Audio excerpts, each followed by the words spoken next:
안녕하세요. 저는 글 쓰는 40대 여자입니다. 아들은 이미 군대 다녀온 뒤 외국에서 취업했어요.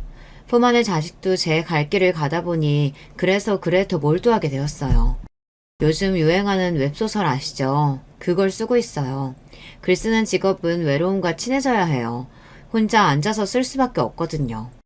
외롭다는 말은 남편이 없거나 아내가 없어서 나온 말이 아닌 것 같아요. 옆에 누군가 있어도 외로울 때가 있잖아요. 이런 감정들이 나쁜 것만은 아니었어요.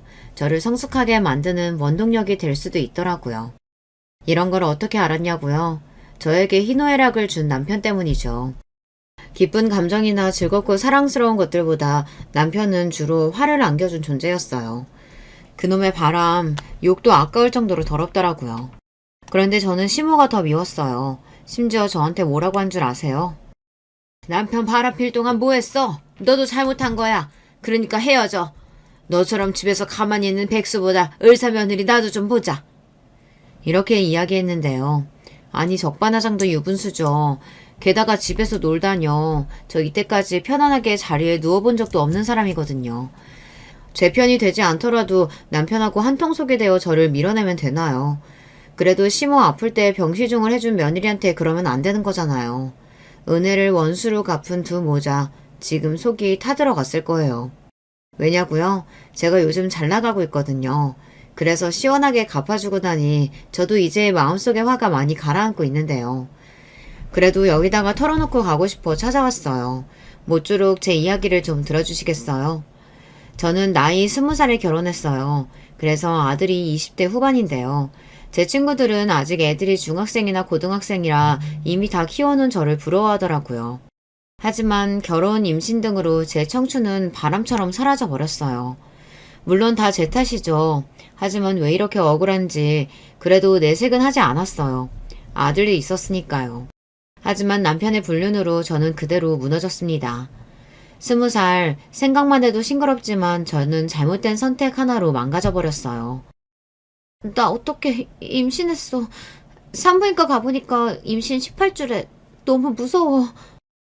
어떡해. 나 제대하려면 2달이나 남았는데. 미치겠다, 진짜. 군대라서 나가지도 못하고. 저는 수화기를 붙잡고 울고 남편은 군대 공중전화에서 서로 울부짖었어요. 하룻밤 실수했는데 말이에요. 대학교 1학년 새내기 시절 전 꿈이 많았습니다. 소설가도 되고 싶었고 광고 문구 작성하는 카피라이터도 되고 싶었고요. 정말 하고 싶은 것이 많았어요. 뱃속에 든 새 생명 덕에 모든 것이 사라졌죠. 애아빠가 바로 남편이었는데요. 남편은 오빠 친구로 군대 휴가 나와서 저를 만났어요. 제대를 불과 몇 달 남기고 제가 임신했다는 소식을 알았죠. 제 오빠는 군대로 쳐들어가 남편을 죽이겠다고 할 정도였어요. 20살 여동생 신세를 망쳤다고 말이에요. 뭐? 나연아, 애아빠가 진짜 동원이가 맞아? 윤동원 그 새끼가 맞냐고! 가만히 안 둔다고 해? 진짜 내가 못 살겠다. 못 살겠어. 그래도 아기 생겼다니까 기분은 좋아. 오빠 너무 소리 지르지 마. 애기 놀래. 하지만 박수도 손발이 맞아야 칠 수 있듯이 저도 너무 겁이 없었어요. 부모님이 일찍 돌아가셔서 오빠랑 할머니랑 함께 살았는데요. 아마 정이 그리웠는지 아기 생겼다니 기분이 좋아졌어요. 철이 없어도 진짜 없는 거였죠. 할머니는 무조건 울기만 하셨어요. 본인이 잘못 키워서 그런 거라면서요. 그제야 저는 제가 저지른 일이 뭔지 알게 되었어요. 할머니 잘못했어. 그렇게 며칠 동안 울면 몸 상해요. 네가 지금 할머니 걱정할 때냐?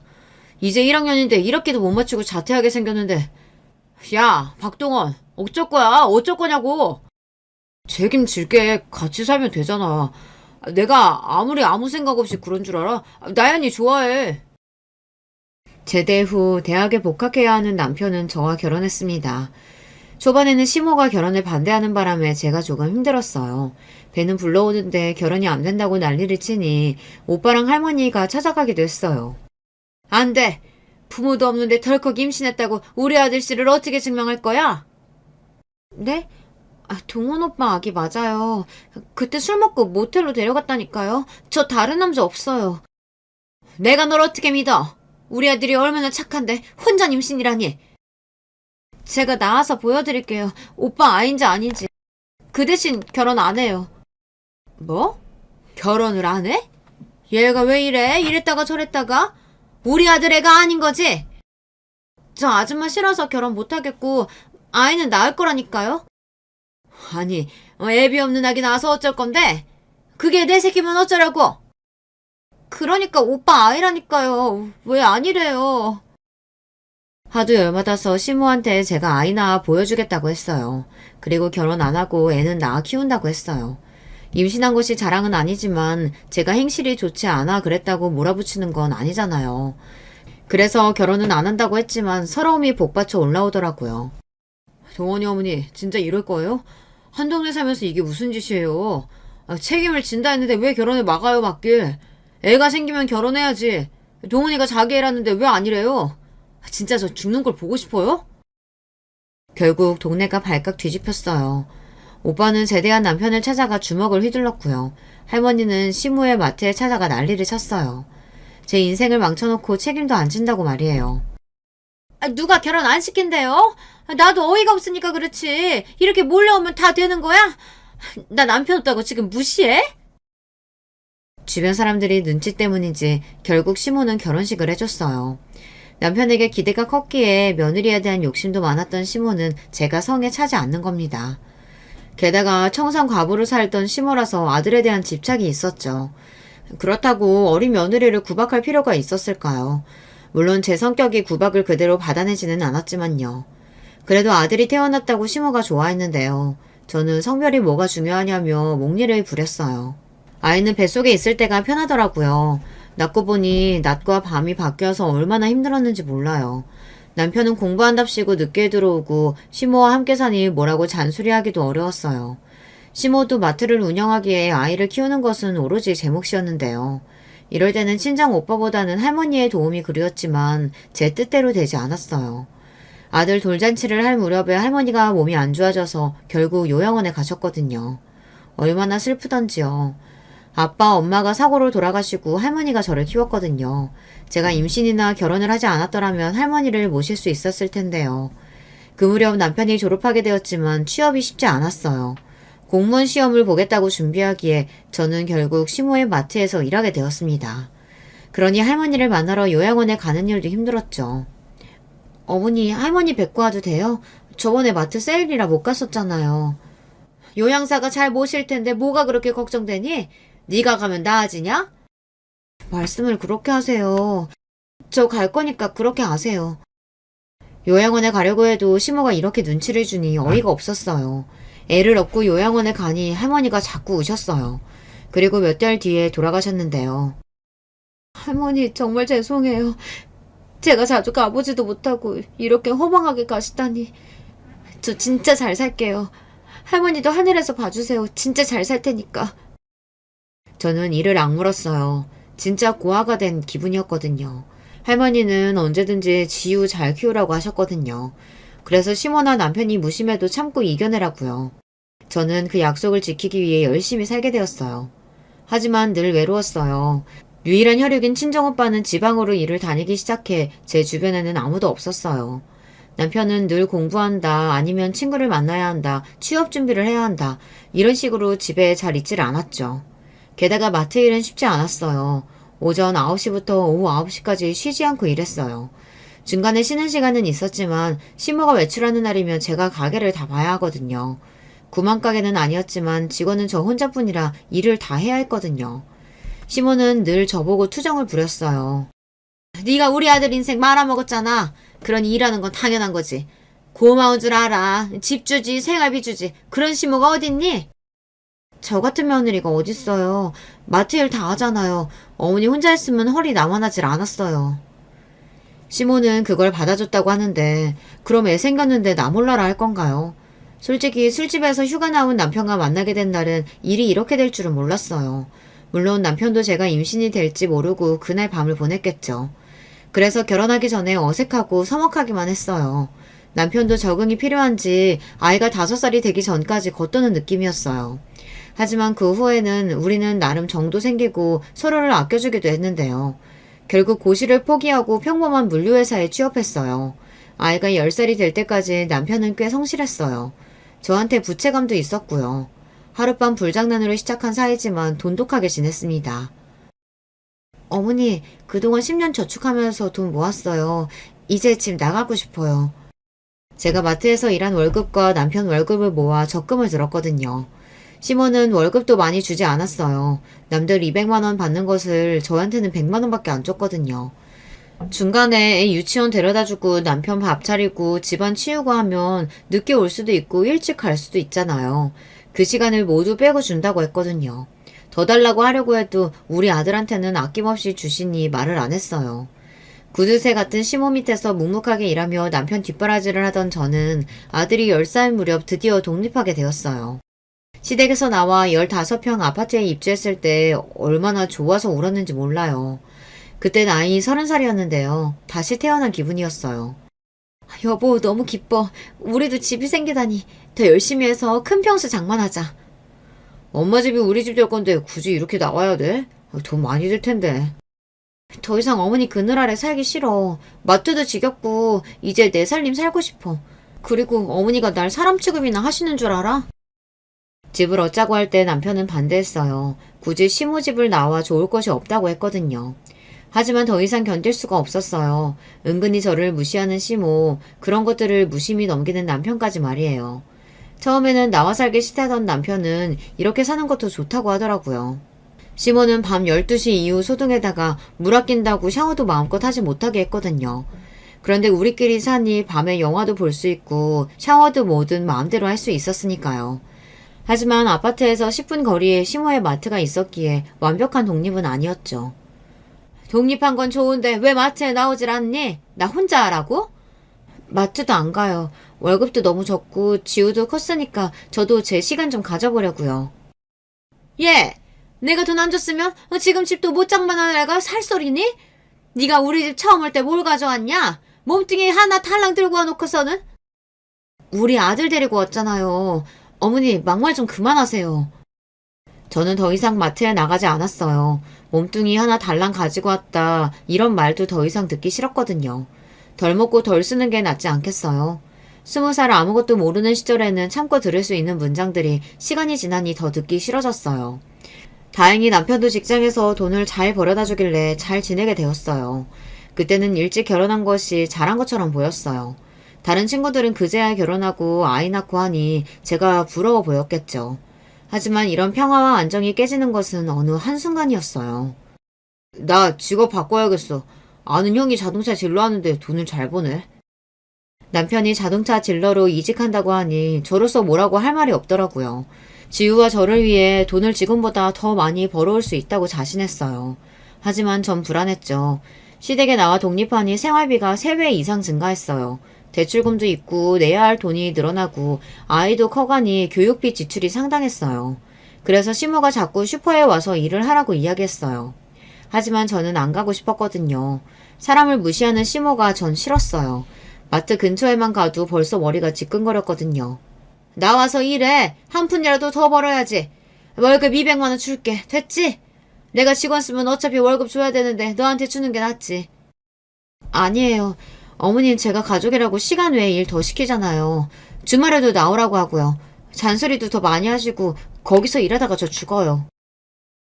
처음에는 아무것도 모르고 시키는 대로 했었지만 나이가 들면서 그런 것들이 부당하다는 생각이 들었어요. 제가 무슨 마트에서 일하려고 태어난 것도 아니고요. 막 나쁜 생각이 드니 일하기 어려웠어요. 그런데 남편이 돈을 덜 벌겠다는 것은 만류했어요. 돈이 전부가 아니잖아요. 그동안 시댁 살면서 외식 한번 편하게 한 적이 없는데 새 식구 알콩달콩 살아보고 싶었거든요. 그런데 자동차 딜러가 되면 시간이 없어질 것이 뻔했거든요. 돈 많이 벌면 좋지만 나는 그냥 우리 새 식구 재밌게 사는 게 좋아. 소꿉놀이 하는 것도 아니고 앞으로 지우 크면 돈 더 많이 들 텐데 지금 버는 게 맞아. 좀 참아 제발. 뭘 맨날 참으래. 한 번이라도 애 데리고 놀아본 적 있어? 정작 당신 노느라고 바빴지.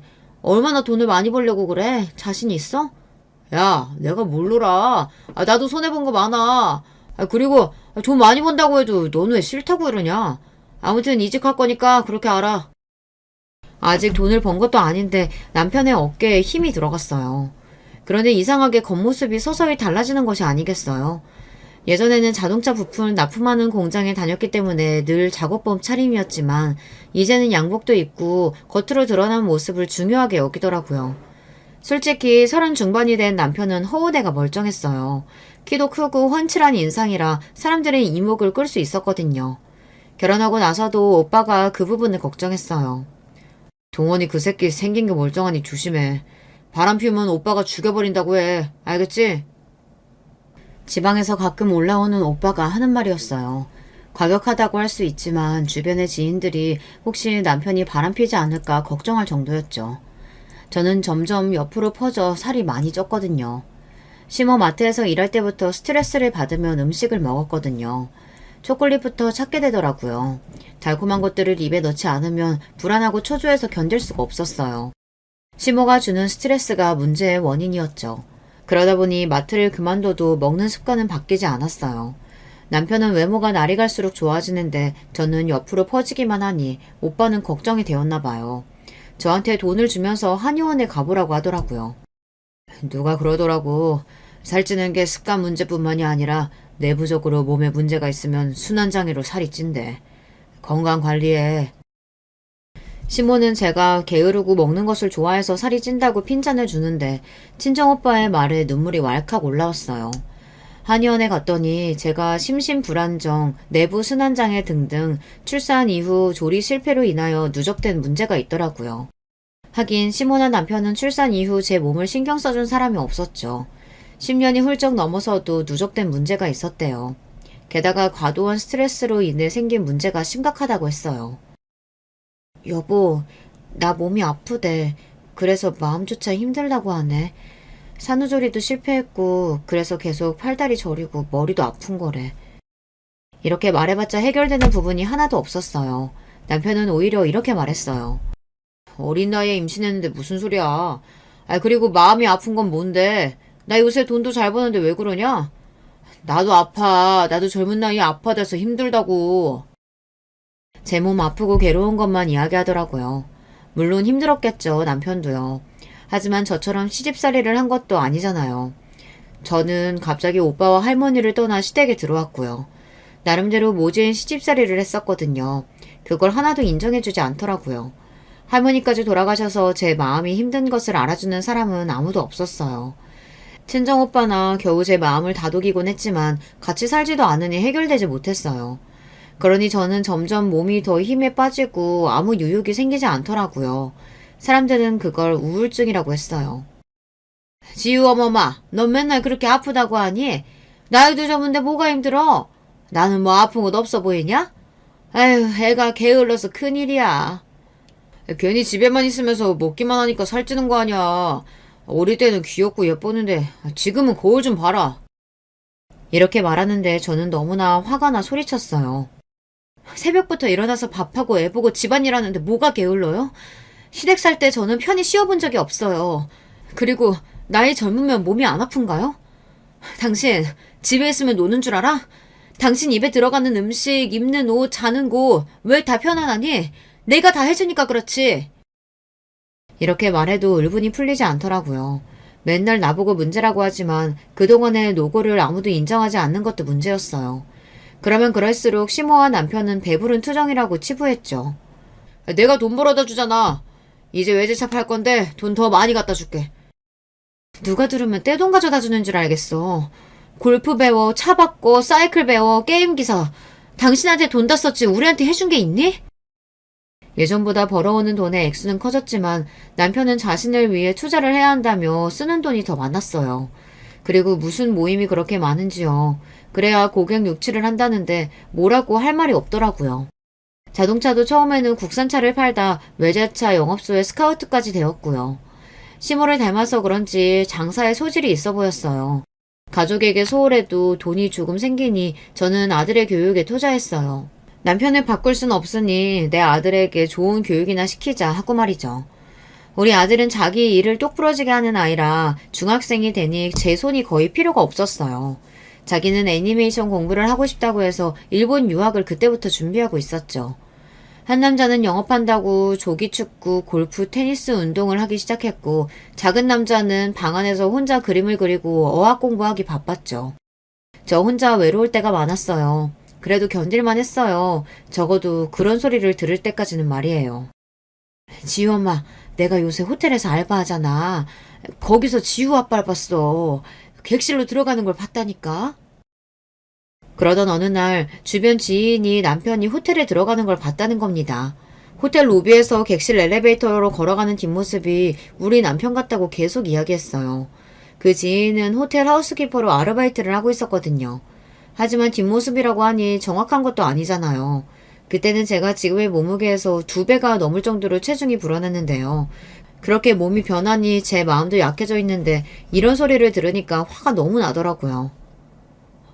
당신 호텔에서 봤대. 거기 왜 갔어? 뭐? 호텔? 이 여자가 뭐라고 하는 거야? 집에서 밥 먹고 할 일 없냐? 소설 쓰지 말고 바빠 죽겠는데 헛소리 좀 하지 마.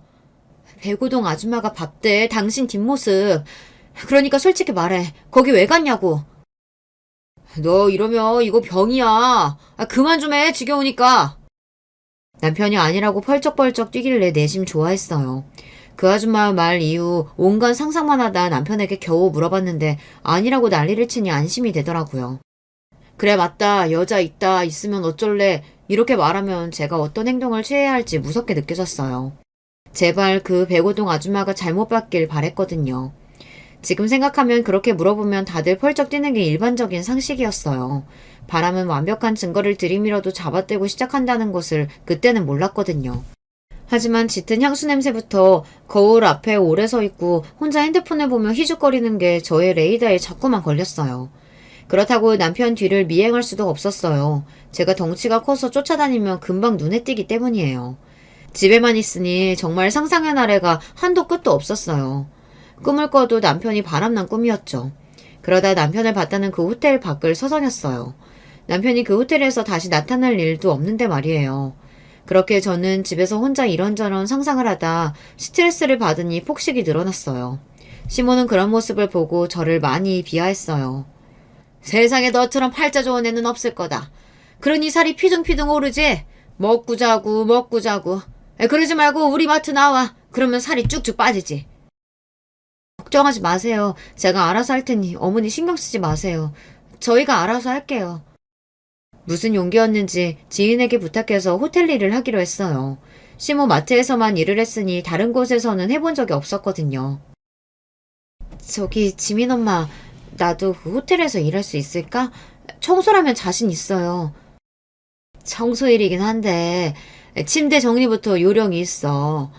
한번 거기다가 물어볼게.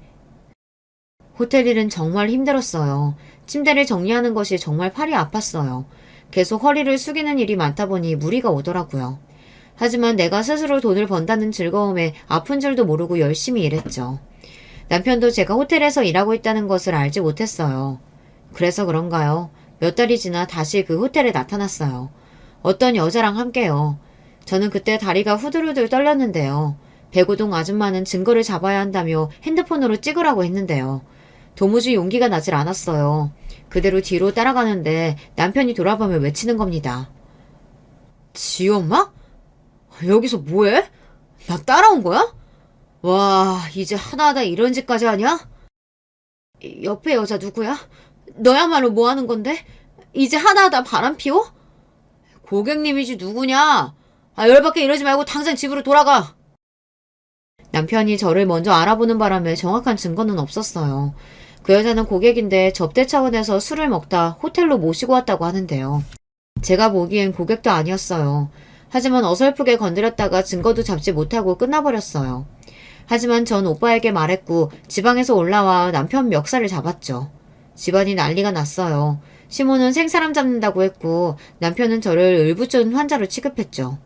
그 이후에는 남편도 행동을 조심했는지 한동안 잠잠했어요.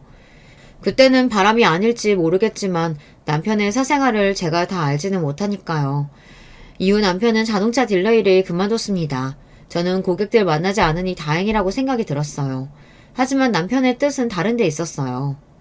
엄마한테 돈 달라고 해서 우리 골프 연습장 차리자. 좋은 매물 나왔다니까. 어머니가 참도 돈 주시겠다. 제주 있으면 달라고 하던지. 네가 잘해야지. 비위도 맞추고 마트도 나가서 어떻게 좀 해봐. 아니면 영업소 갈까? 너 싫어하잖아, 거기. 남편은 저를 위해 영업소를 그만둔 것처럼 행동했지만 알고 보니 영업 실적이 점점 나빠져서 그랬다고 해요. 골프하고 노니까 그럴 만도 하죠. 저는 그때 영업소에만 안 나가면 여자를 만날 일이 없다고 생각하고 시모에게 돈을 해달라고 했는데요. 그래, 그럼 내 집으로 들어와. 골프 연습장 남편한테만 맡기지 말고 너도 같이 해. 그래야 다른 년 안 만나지. 한번 바람 들면 상습적으로 변한다. 어머니, 제 편 들어주시는 거예요? 왜요? 구박만 하셨잖아요. 시모가 저를 위해 그런 말을 한다고 생각했는데 오직 자기 아들이랑 장신 생각만 해서 하는 말이었어요. 시모가 마트까지 처분하고 새 아파트로 이사하며 같이 살자고 했을 때는 어안이 벙벙했죠. 하지만 알고 보니 시모가 몸이 아프기 시작했다는 겁니다. 저는 그것도 모르고 남편과 함께 끌어갈 골프 연습장으로 마음이 들떴어요. 옆에 종일 붙어 있으면 바람필 일도 없다고 믿어졌거든요. 시모랑 같이 사는 게 거슬려도 아침에 나가서 밤에 들어오면 되니 걱정이 없다고 생각했어요. 하지만 그런 것들이 다 뜻대로 이뤄지는 것은 아니더라고요. 어머니, 정신 차려보세요. 어머니! 지우야, 당장 119 불러. 하지만 연습장을 차린 지 3개월 만에 시모가 방에서 쓰러졌어요.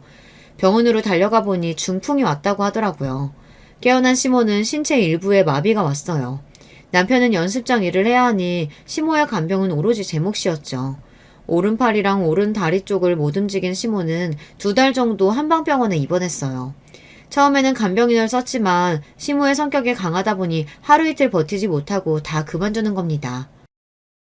여보, 미안하지만 엄마 좀 돌봐줘. 성격 맞출 수 있는 건 당신뿐이잖아. 이 은혜 잊지 않을게. 진짜 앞으로 자기한테 잘할게. 나연아, 오빠가 이제 너만 바라볼게. 그래, 좀 도와줘라. 그동안 미안했다, 아가야. 두 사람이 이렇게 나오니 결국 간병은 제 몫이 되어버렸어요. 1년간 간호를 하니 시모의 몸은 많이 좋아졌어요.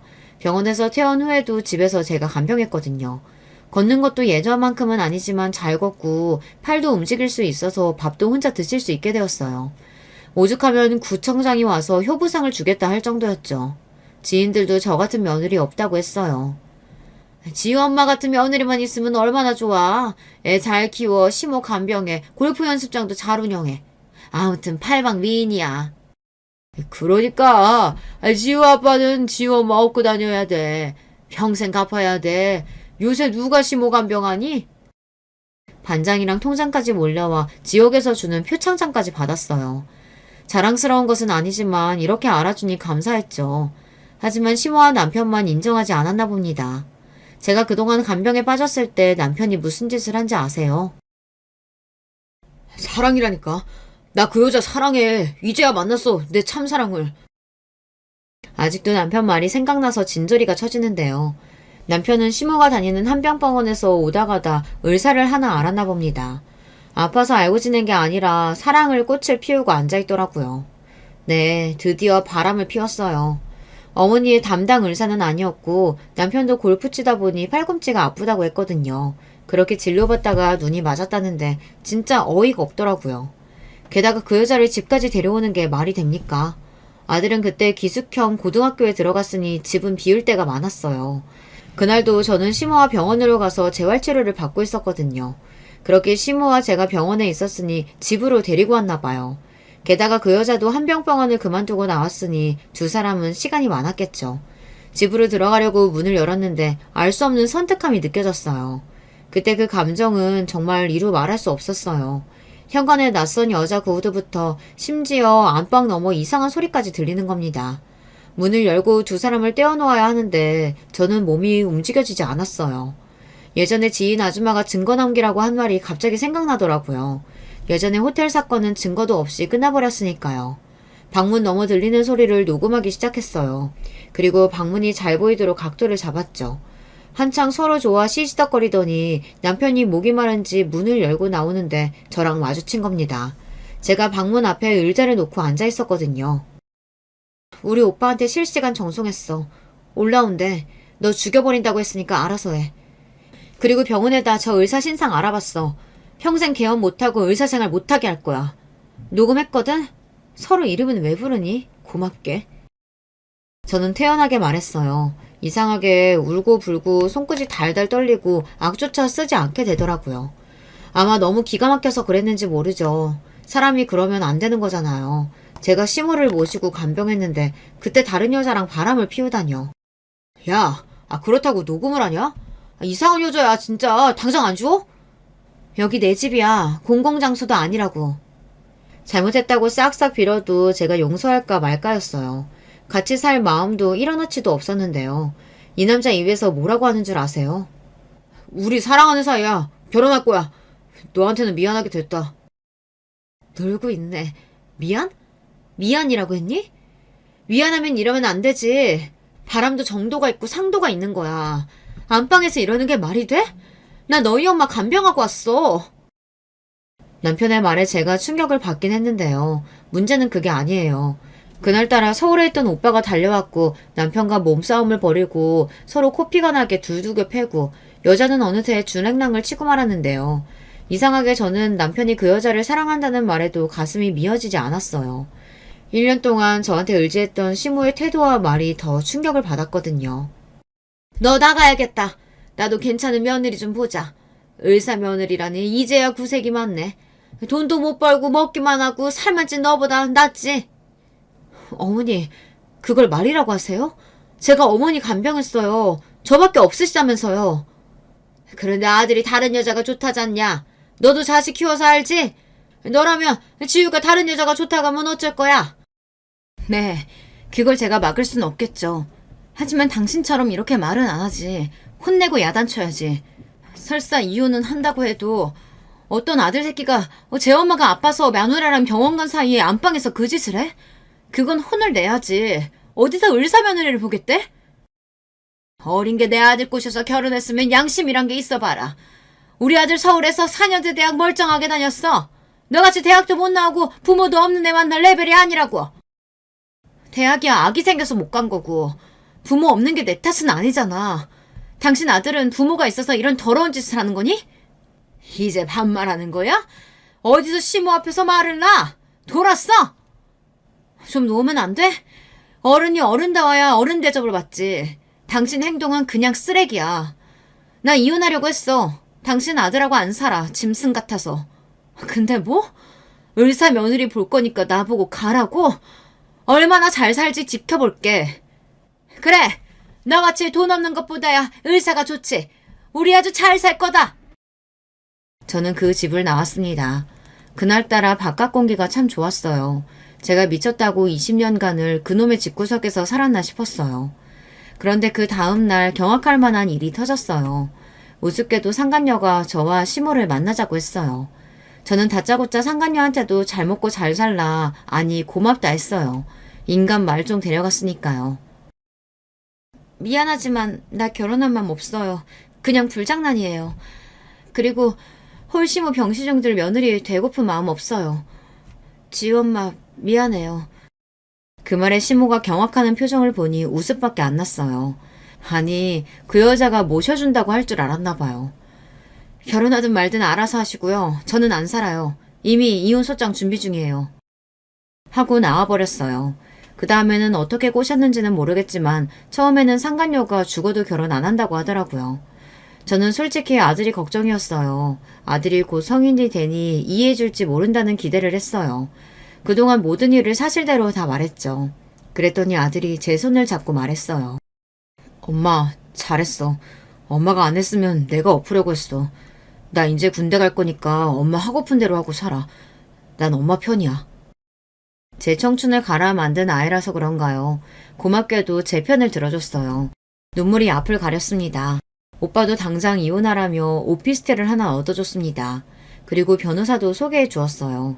명백한 남편의 이혼 사유, 위자료와 골프 연습장 지분까지 남편 재산의 반을 받을 수 있었어요.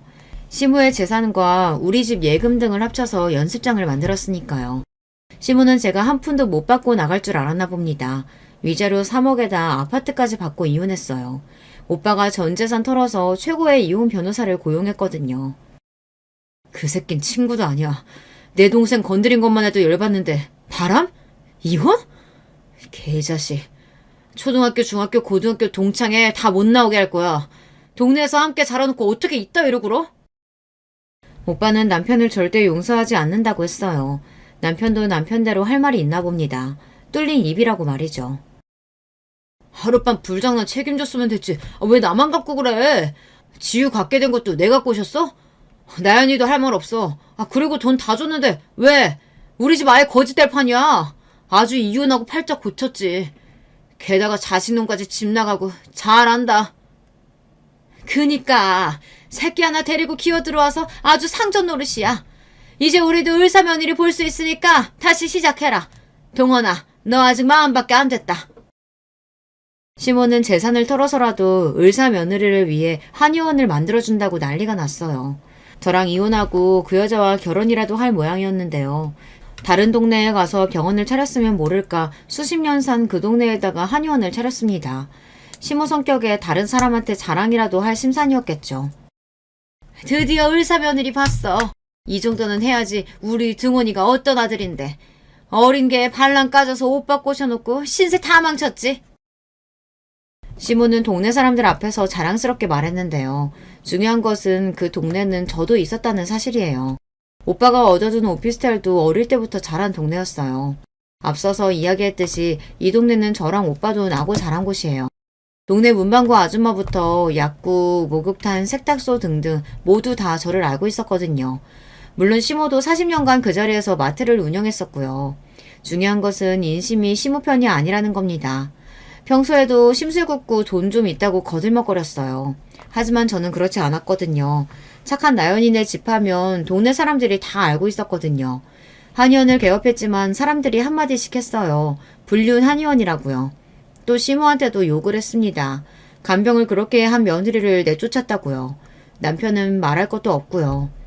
그러나 남편과 바람이 난 한의사는 이혼녀였고 먼저 한의원을 차려야 결혼하겠다고 했대요. 저놈의 한의원 아주 보기만 해도 불쾌해. 불륜 한의원이잖아.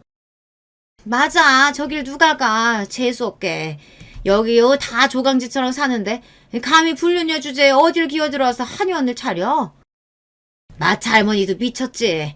지 엄마 내쫓고 두 다리 뻗고 잠이 오나? 마트에서 일해 집에서 일해 간병까지 했는데 내가 지우 엄마면 여기 불 질러버릴 거야. 하지만 전 그쪽으로 돌아눕지도 않았습니다. 이혼했는데 이미 끝인데 굳이 간섭하고 싶지 않았어요. 마음은 그만큼 차갑게 돌아섰거든요.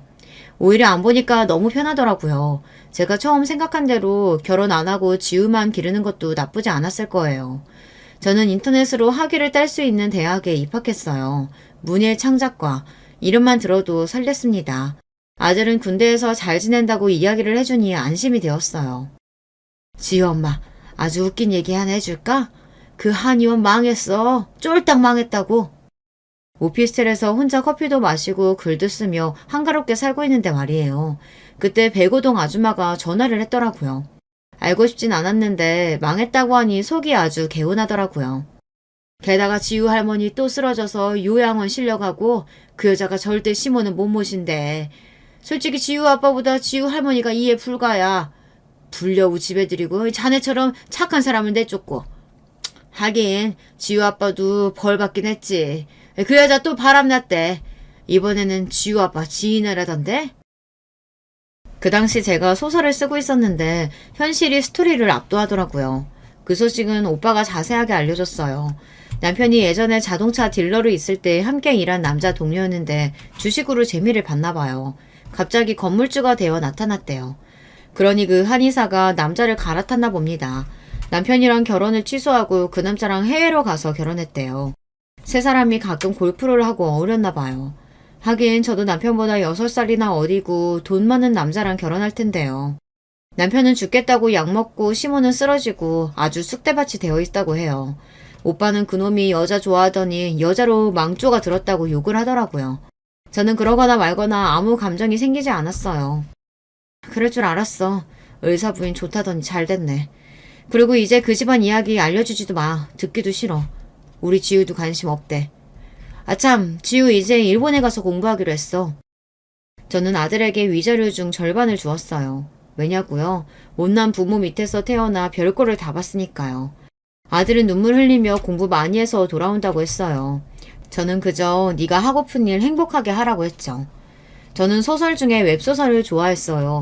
남편과 결혼 생활 중에도 로맨스 소설을 읽으며 마음의 위로를 받았거든요. 그렇게 읽다 보니 쓰게 되더라고요. 웹소설은 무료 연재하는 곳이 있거든요. 부끄럽지만 써서 올리니 출판사에서 연락이 왔어요. 전자책을 만들어준다는 겁니다. 그렇게 만든 이야기들이 돈을 벌어줬어요. 처음에는 친킨감이나 벌 목적이었는데 이제는 소형차 정도는 살 금액으로 커졌습니다. 몇 년이 더 지나자 히트작이 나왔고요. 물론 이런 과정까지 저는 디스크도 생겨 고생도 했고요. 탈모나 위장장애까지 겪게 되었어요. 그래도 내 돈으로 돈을 버니 정말 기뻤습니다. 글 쓰는 게 앉아서 편해 보여도 정말 힘들어요. 아침에 일어나 저녁잠이 들기까지 글만 써야 하거든요. 그래도 마음이 좋았어요. 제가 살아있는 것처럼 느껴졌고요. 아들도 많이 배워왔는지 거기서 취업했다고 합니다. 가끔 해외여행 가서 아들도 만나고 오고요. 여자친구도 생겼다는데 마음이 흐뭇했어요. 월급의 30%를 저에게 아들이 보내줍니다. 평생 이렇게 줄 거니까 엄마 걱정하지 마. 글 재밌게 쓰세요. 엄마 사랑해요. 이렇게 말하면서요. 월급의 50%는 지속성이 없으니 이렇게 30%를 주겠다는 아들이 귀엽더라고요. 나중에 안 줄 수 있어도 받으니 자식 키운 보람이 생겼어요. 남들은 이제 대학 입시 준비하고 난리가 났는데 저는 여유롭게 용돈이나 받게 되었으니까요. 청춘을 갈아서 만든 내 새끼지만 후회되지 않아요. 나중에는 지역센터에서 웹소설 강의도 하게 되었어요. 마트에서 박스나 접던 제가 월 1000 이상 매출을 올리게 되니 세상이 달리 보이더라고요. 매번 제가 쓴 글이 대박이 나지 않을 텐데요. 하지만 글을 써서 제가 몇 억씩 벌게 될 줄은 몰랐어요. 저의 성공이 남편 귀까지 들어갔나 봅니다. 한번 만나자는 연락이 오더라고요. 저는 아예 차단을 해버렸죠. 아니, 제가 왜 만나야 하나요? 요새는 살도 뺄 겸 운동도 하니 얼굴이 좋아졌어요. 그러던 와중 동네 어귀에서 시모와 남편을 맞닥뜨렸습니다. 시모는 다시 풍이 와서 반쪽은 움직이지 못하더라고요. 동네 아줌마로부터 남편과 시모가 다시 동네로 찾아왔다는 이야기까지 들었거든요. 시모가 거기 가면 마음이 편하다고 했대요. 하긴 수십 년을 나고 자란 곳이니 어쩔 수가 없겠죠. 하지만 그 동네는 이미 제가 장악하고 있었는걸요. 얼굴 좋아졌네. 살도 빠지고. 잘 지냈다며? 지우가 그러더라. 지우 자식은 전화 한번 하기 진짜 어려워. 지우도 다 본 게 있어서 아버지랑 연락하고 싶겠어? 갈 길 가. 아는 척하지 말고. 만나자고 하는 것도 아는 척도 지우 때문에 그러지. 우리가 지우 부모 아니야. 너랑 무슨 감정이 있어서 그러겠어. 위재료 덕분에 공부도 하고 잘 지낸다며. 됐잖아. 우리 지우 20대 중반이야. 아니지, 곧 30이야. 걱정하지 마. 다 큰 어른이라고. 그쪽이나 어른 모시고 갈 길 가. 무슨 염치로 동네에 기어들어오냐? 참 어이없다. 야, 그럼 갈 데 없는데 어떡해. 동네 사람들도 그렇다. 너한테 미안한 거지 자기들이 난리야.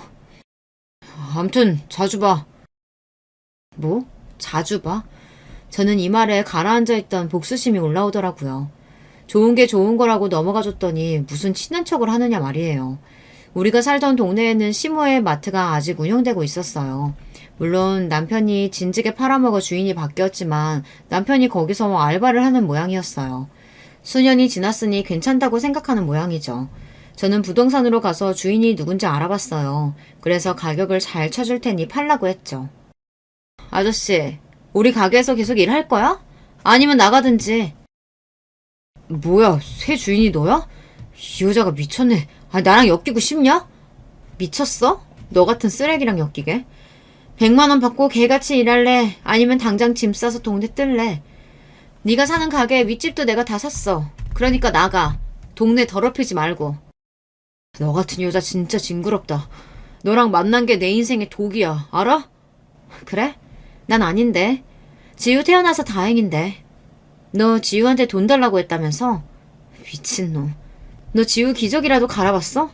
맨날 술이나 먹고 학교 다니냐고 도망이나 쳤지. 그러니까 여기서 나가, 당장.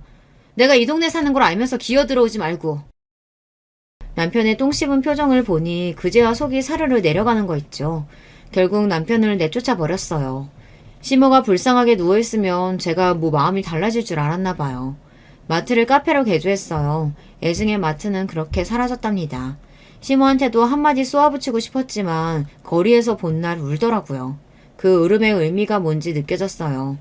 남편의 바람, 시댁의 홀대, 디스크 이런 것들이 저를 힘들게 만들었지만 저는 극복해 나갔어요. 물론 시원하게 사이다 복수도 해줬고요. 바람난 것들은 혼을 내야죠. 시모도 저를 무시한 만큼 대가를 치르게 됐습니다. 이 모든 것이 끝나고 나니 개운하더라고요. 이제는 제 인생 잘 살고 있게 되었어요. 역시 사람 일은 모르는 겁니다. 20살 저를 불안하게 했던 아기는 잘 자란 어른이 되었고요. 마트에서 고생하던 저는 작가가 되었거든요. 어떤 결과든 알에서 껍데기를 깨고 나와야 하는 것만 같아요. 제가 남편 바람났다고 비관하고 괴로워만 했다면 얻을 수 없는 결과이니까요. 역시 나에게 고통이 되는 것은 진작 버리는 게 좋다는 걸 다시 한번 알게 되었어요. 지금까지 제 이야기 들어주셔서 감사합니다. 안녕하세요. 저는 서울 사는 40대 여자입니다. 얼마 전에 무려 시댁과 친정 사이에 큰일이 생겨서 제보하게 되었습니다. 매번 사연을 재밌게 듣기만 하다가 이렇게 제 사연으로 제보하게 되어 감회가 새로워요. 약간 떨리기도 하지만 용기를 가지고 제보했으니 재밌게 들어주세요. 그럼 바로 시작하겠습니다. 요즘은 남아 선호 사상이 아니고 오히려 딸을 선호한다고 하죠. 그런데 제 나이가 40대이기도 하고 몇십 년 전만 해도 아들을 훨씬 선호하는 경우가 많았습니다. 우리 시어머니만 하더라도 완전히 아들밖에 모르는 분이거든요. 저는 우리 시어머니를 떠오르기만 해도 남편에게 아들이라고 부르는 목소리가 들릴 정도랍니다. 워낙 대한민국에서 유구한 사회 현상이라 이런 분위기 속에서 자란 여자들이 참 많을 거예요. 하지만 정말 다행히도 우리 친정은 남아선호 사상의 분위기가 전혀 아니었습니다. 왜냐하면 저는 부모님이 이미 오빠들을 2명이나 낳고 난 뒤에 나온 막내딸이었거든요. 우리 예쁜 딸 생일 축하해. 엄마한테 태어나줘서 고마워. 엄마가 너를 가지려고 얼마나 노력했는지 알아? 건강하기만 하면 바랄 게 전혀 없었는데 엄마를 따라 음악까지 전공하고 기특해. 엄마는 너 없으면 죽은 목숨이야. 우리 딸 너무 사랑해. 특히 우리 엄마는 같은 성별인 저를 아주 예뻐하세요. 자랄 때도 그랬지만 지금도 엄마가 가장 좋아하는 자식은 바로 저랍니다. 이것은 가족 모두가 아는 사실이에요. 게다가 우리 엄마는 음악을 전공했는데 제가 엄마를 따라 음악 전공이라 더 저를 아끼시는 편이랍니다. 이게 오늘 사연의 핵심이니까 꼭 기억해 주세요. 아무튼 엄마를 포함한 나머지 가족들, 아빠와 오빠들도 저를 아주 금지오겹, 애지중지 키우셨어요. 오빠들하고 나이 차이가 꽤 나는 편이라 자라면서 다른 남매들처럼 싸우거나 한 적도 없습니다. 그저 예쁨만 받고 자랐어요. 그러니 이런 상황에서 제가 결혼하겠다고 남편을 데려왔을 때는 당연히 반응이 좋지 않았습니다. 뭐라고? 차라리 저번에 만난 놈이랑 결혼하는 게 낫겠어. 4년제도 아니고 전무대 나온 놈이랑 결혼한다고? 대기업에 다니면 다야? 부모가 뭐 대단한 것도 아니잖아.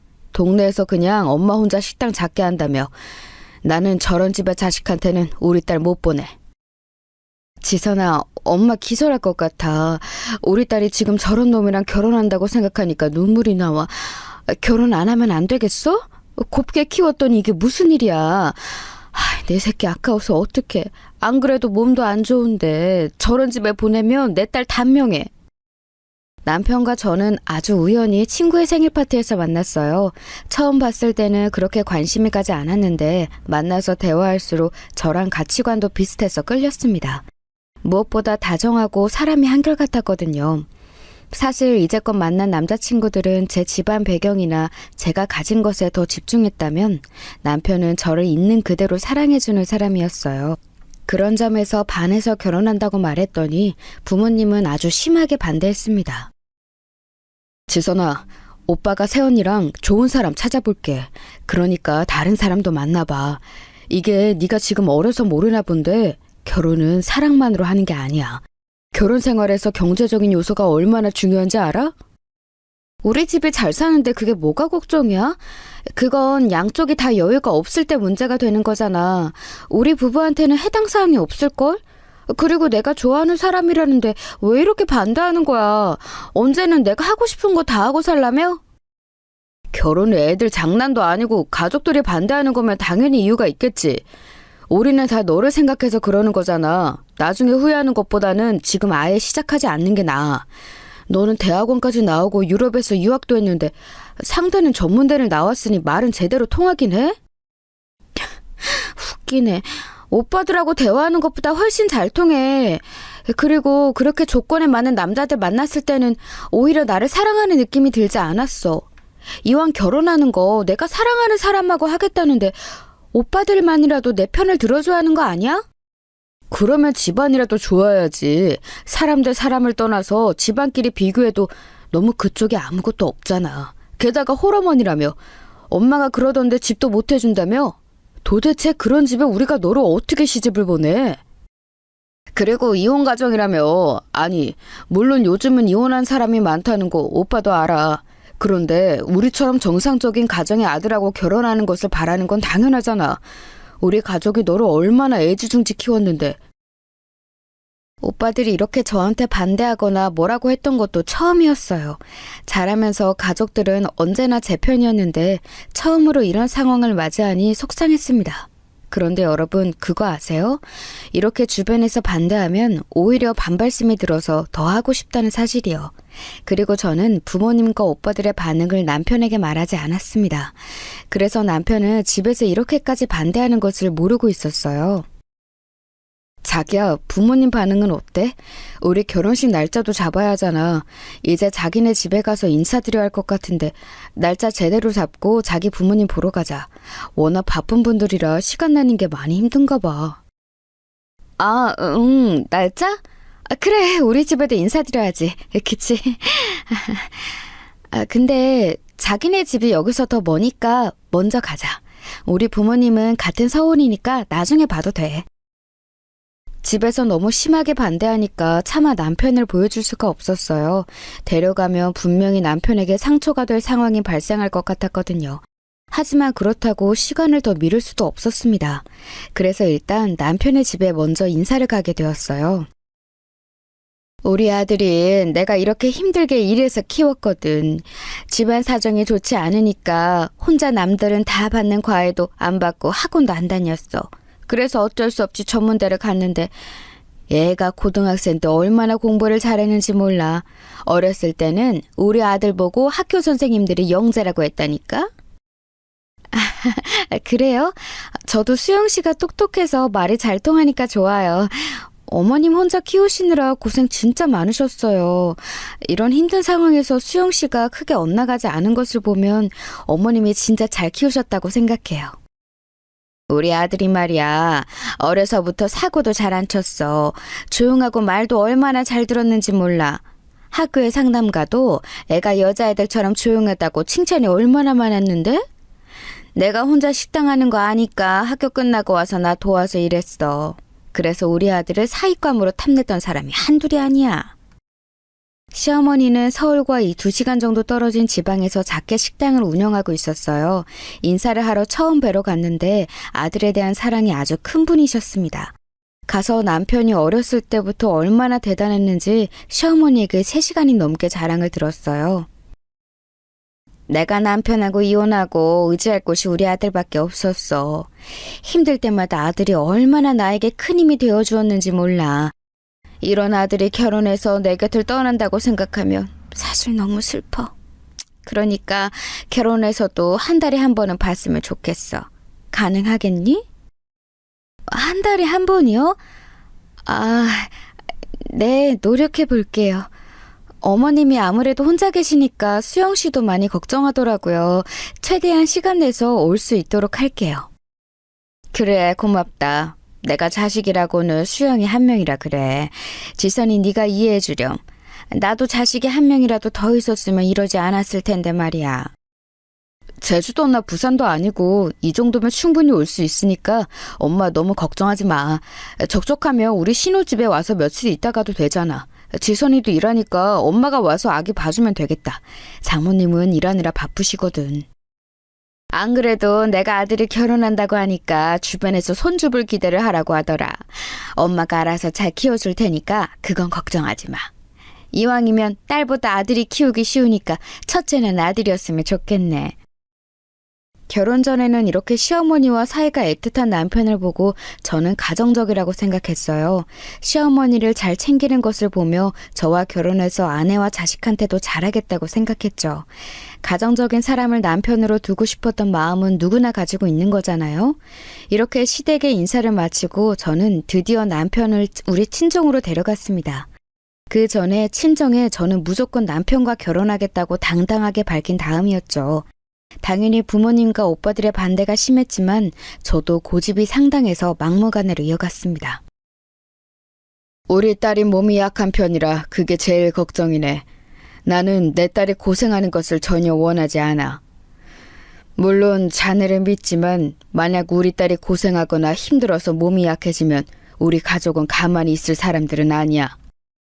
부담 주려고 하는 말은 아니니까 너무 겁먹지는 말아요. 지선이가 부모님이 되게 원해서 가진 자식이고 또 혼자 늦둥이의 막내딸이라 그래요. 저랑 동생도 여동생이라 많이 아꼈고요. 네, 저도 최선을 다해 결혼 생활을 잘하도록 노력하겠습니다. 부족하지만 예쁘게 봐주세요. 지선 씨에게 제가 많이 부족하다는 것은 저도 알고 있습니다. 아빠와 오빠들은 대놓고 남편에게 잘하라고 했습니다. 다행히 남편이 거기서 기분 나빠하지 않고 잘 대처했어요. 그런 태도 덕분에 가족들의 반대가 조금 누그러졌습니다. 결혼 준비까지 아무 일도 일어나지 않았으면 좋겠다고 생각했죠.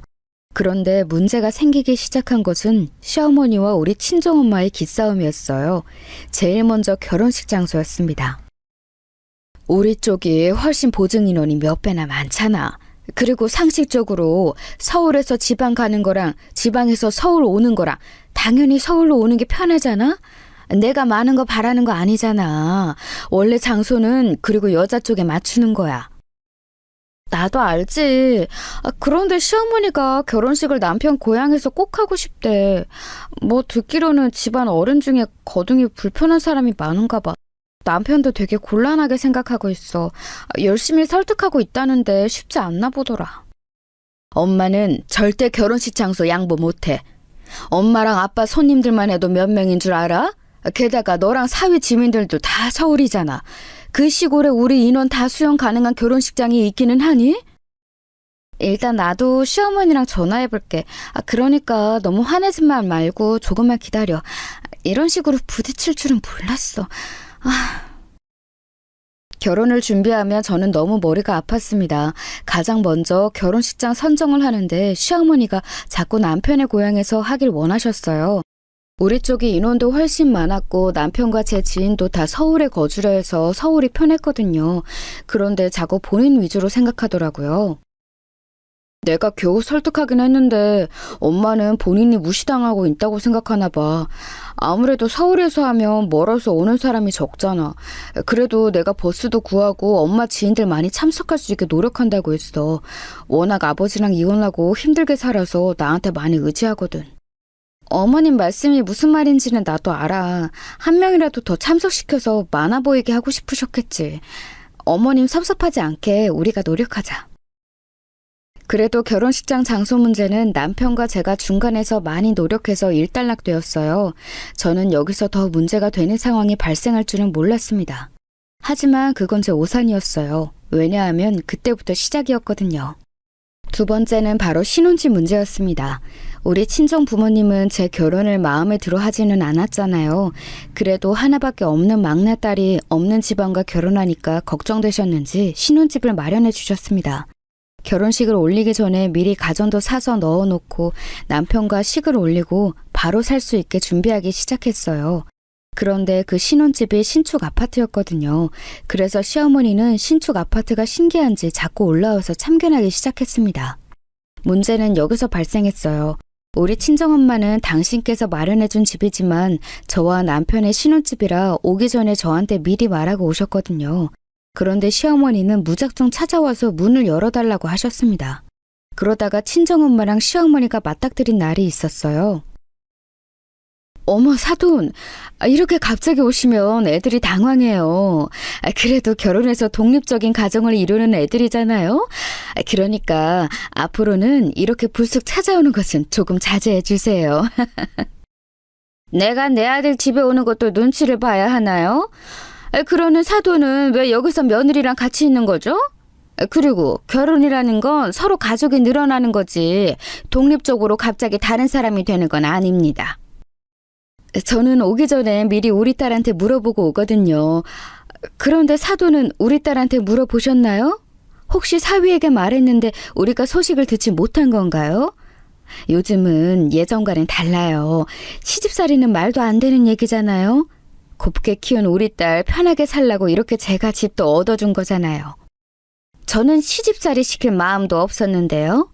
그리고 저도 우리 아들 곱게 키웠습니다. 사돈, 저한테 왜 이렇게 말씀하시는 거죠? 되게 당황스럽고 기분이 좋지 않아요. 저도 우리 딸이 이렇게 당황하는 게 기분이 썩 좋지는 않아요. 그냥 서로 예의를 지키자는 말이었는데 오해가 있었나 봐요. 엄마, 그만. 어머님, 일단 진정하세요. 제가 대신 죄송해요. 엄마도 왜 그렇게 말해? 참아, 그래도 시어머니잖아. 보리야. 네가 왜 죄송해? 엄마랑 아빠가 너 편하게 살라고 구해준 아파트야. 여길 말도 없이 찾아오는 게 예의니? 네, 예의 없어서 참 죄송하네요. 사돈, 돈 많다고 그러는 거 아닙니다. 제가 비록 결혼할 때 이런 한 푼 지원해주지 못하지만 이러시는 건 아니죠. 친정엄마는 불쑥 찾아온 시어머니에게 불쾌함을 드러냈어요. 참고로 우리 엄마는 평소에 이런 사람이 아니에요. 음악을 전공해서 대학에서 교수로 재직 중이라 되게 고상하거든요. 그런데 워낙 제가 엄마의 사랑을 독차지하고 커서 저한테 애정이 깊으셨어요. 그래서 제가 혹시라도 시집살이를 당할까봐 괜히 그러신 거였습니다. 제 눈에는 그게 다 보였는데 시어머니는 기분이 나쁘셨던 거예요. 이 사건을 발단으로 이때부터 시어머니와 친정엄마는 사이가 틀어지게 되었습니다. 두 분의 기싸움은 한복을 정하는 과정에서도 일어났어요. 어머, 그 한복 색깔은 신부 측이에요. 어머님은 신랑 측이라 이 색상을 입으시는 게 맞아요. 이거 어떠세요? 한복색이 곱고 예쁘죠? 너무 잘 어울리세요. 요즘 세상에 신랑 한복, 신부 한복이 어디 있나요? 저는 이 색상을 입겠습니다. 화사한 이 분홍색이라 내 피부에도 잘 어울리고 좋네요. 한복색을 보고 하객들은 신랑하고 신부 엄마를 구분한다던데요. 제가 분홍색 한복을 입도록 할게요. 그게 전통이고 사회 통념이잖아요. 그리고 이러나 저러나 결혼식 주인공은 바로 신랑과 신부예요. 그런 레이스는 너무 화려해서 신부 드레스보다 눈에 띌 것 같네요. 안 그러니 딸아? 그게... 시어머니는 하나밖에 없는 자식이 결혼한다니까 매우 신이 나셨나 봐요. 무려 혼주 한복을 누가 봐도 화려한 색상과 디자인으로 고르셨어요. 저는 태어나서 그런 한복이 있다는 것도 처음 알았습니다. 한복에 화려한 레이스와 날개 같은 깃털까지 달려있더라고요. 자수도 어찌나 화려한지 나비부터 꽃까지 한복이 멀리서 봐도 눈에 띄었습니다. 저는 자식이 하나라 결혼식에 참석하는 것도 처음이자 마지막이거든요. 사돈은 자식이 셋이니 익숙하시죠? 하나밖에 없는 자식이 결혼해서 더 신경이 쓰이네요. 어머, 저도 하나밖에 없는 딸이 결혼해서 얼마나 신경 쓰이는지 몰라요. 그리고 우리 아들들 결혼할 때는 저도 당연히 신랑 측 한복을 입었습니다. 사돈, 이건 애들 결혼이에요. 우리 환갑잔치가 아니랍니다. 한복집에서 두 분이 너무 한복을 가지고 대립하자 저는 사이에서 눈치가 보이기 시작했어요. 오죽하며 가게 점원도 제 눈치를 보더라고요. 중간에서 기가 빨린 저는 이렇게 가다가는 결혼하고도 문제라고 생각했습니다. 그래서 남편과 많은 얘기를 나누었어요. 사실 우리 엄마가 나한테 의지하는 게 정말 커. 아빠랑 이혼하고 혼자 힘들게 나 키우면서 고생도 많이 하셨거든. 나도 그런 엄마가 고맙고 안쓰러워서 최대한 엄마한테 맞춰줬었지. 아마 내가 결혼하면 엄마한테 독립된다고 생각해서 그런 것 같아. 그건 나도 이해하는데 우리 엄마는 이해를 못하나 봐. 우리가 중간에서 역할을 잘하자. 지금 두 분이 너무 만나기만 하며 기분 상하는 게 보여서 나도 마음이 안 좋아. 여보, 이럴 때일수록 우리가 서로 더 잘해야 해. 알지? 남편과 저는 중간에서 각자 엄마들을 중재하느라 얼마나 고생했는지 모릅니다. 물론 그럴수록 우리 부부는 훨씬 더 견고해졌어요. 이렇게 저는 우리 엄마를 말리고 남편은 본인 엄마를 말리면서 결혼식을 올리게 되었습니다. 한복은 어떻게 되었냐고요?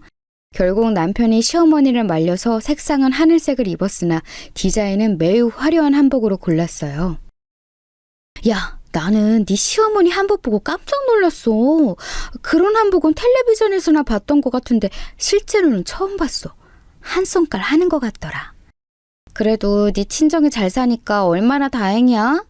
만약 없는 집이었으면 저런 시어머니 누가 감당하니? 아, 말도 마. 안 그래도 우리 엄마랑 시어머니랑 둘이 기싸움이 장난 아니거든. 남편이랑 나랑 중간에서 얼마나 힘들었는지 알아? 중간 역할이 이렇게 중요하다는 것을 이제 알았잖아. 아빠랑 오빠들은 그래도 조금 괜찮은데 엄마가 나 시집살이 당할까봐 미리 걱정하더라. 아무래도 결혼은 집안 대 집안이잖아.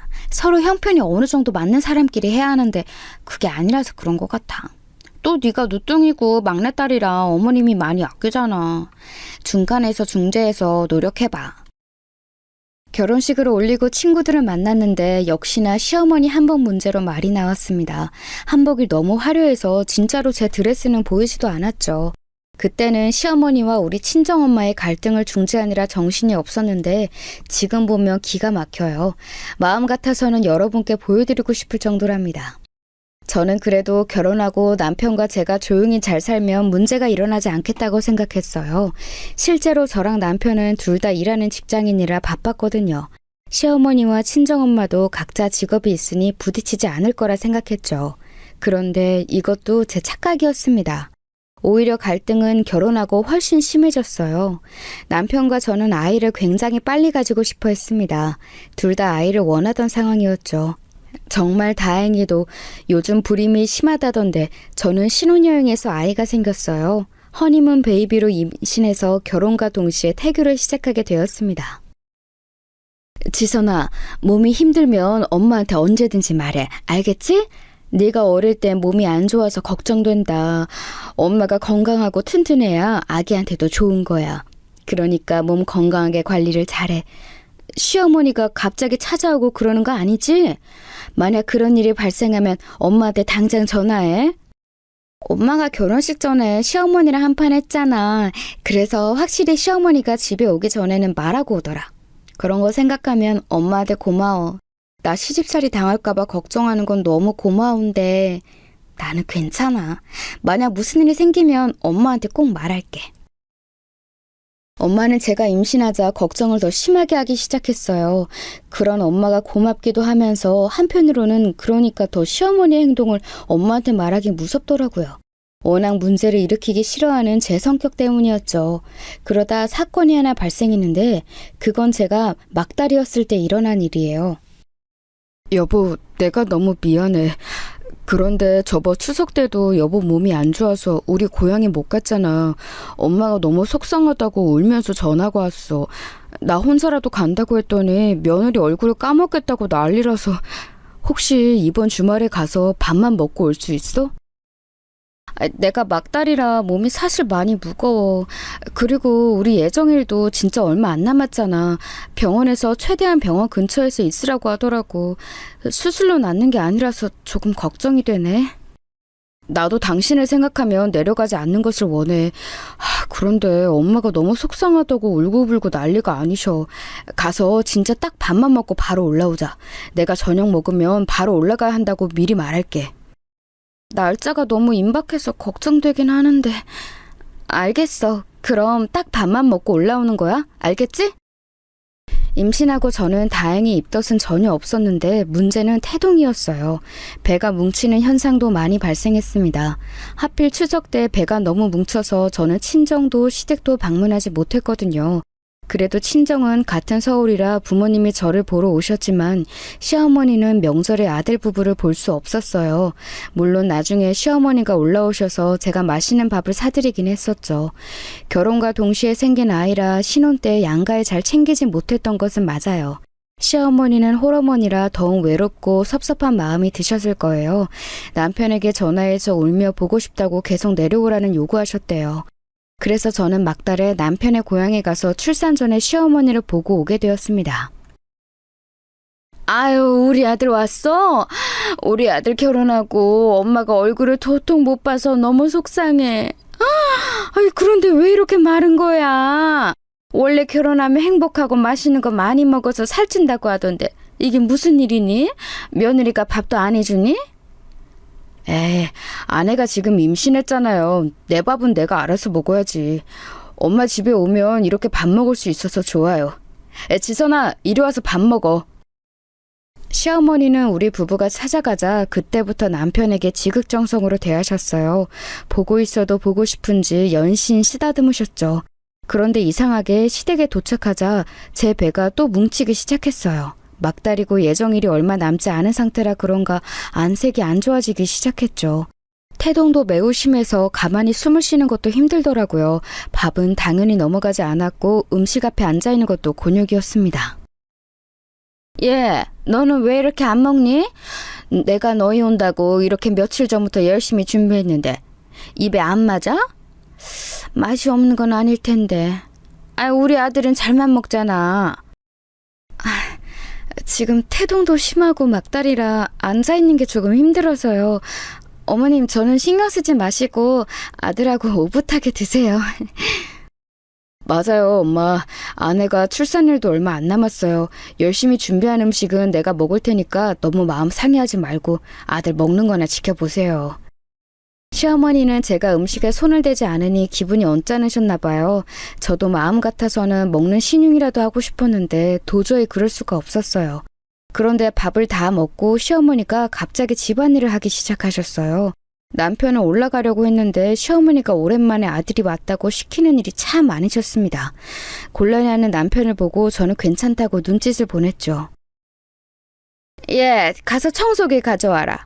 아유, 우리 아들이 있으니까 이렇게 좋네. 내가 저거 고치고 싶었는데 혼자는 도저히 안 되겠더라고. 아들 고생했어. 아가, 청소기로 이것만 쓸어줘. 아들, 우린 이거 들고 거실로 가자. 그러다 시어머니가 남편을 시켜서 창문을 고치고 저한테는 청소기를 가져오라고 하셨어요. 밑에 떨어진 잔해를 청소기로 치워달라고 하셨죠. 그래서 이 정도는 괜찮아서 청소기를 가져가는데 콘센트에 연결해야 하는데 콘센트가 없더라고요. 콘센트를 찾느라 허리를 숙이는데 배가 너무 불러서 힘들더라고요. 이런 기본적인 집안일도 만삭이라 쉽지 않았습니다. 여보, 내가 할 테니까 가서 쉬어. 소파에 가서 앉아있어. 이건 내가 치울게. 아들, 여기 와서 이것도 해줄래? 아유, 이게 예전부터 말썽이었어. 아들! 시어머님이 계속 찾으시잖아. 가서 도와드려. 나는 괜찮아. 이 정도야 뭐 괜찮아. 남편이 만약 저를 도우려고 하거나 신경을 쓰면 시어머니는 자꾸 남편을 불렀어요. 그래서 혼자 겨우 콘센트를 찾아 청소기를 돌리고 그걸 거실로 가지고 가고 있었습니다. 그런데 청소기가 생각보다 무겁더라고요. 그래서 들고 가다 살짝 발을 삐어서 넘어지게 되었습니다. 그리고 그 순간 갑자기 진통이 시작되기 시작했어요. 여보, 내 배, 지금 갑자기 배가 아파. 예정일이 며칠 남았는데, 제가 쓰러져서 남편을 부르자 남편은 시어머니를 돕다 저에게 달려왔어요.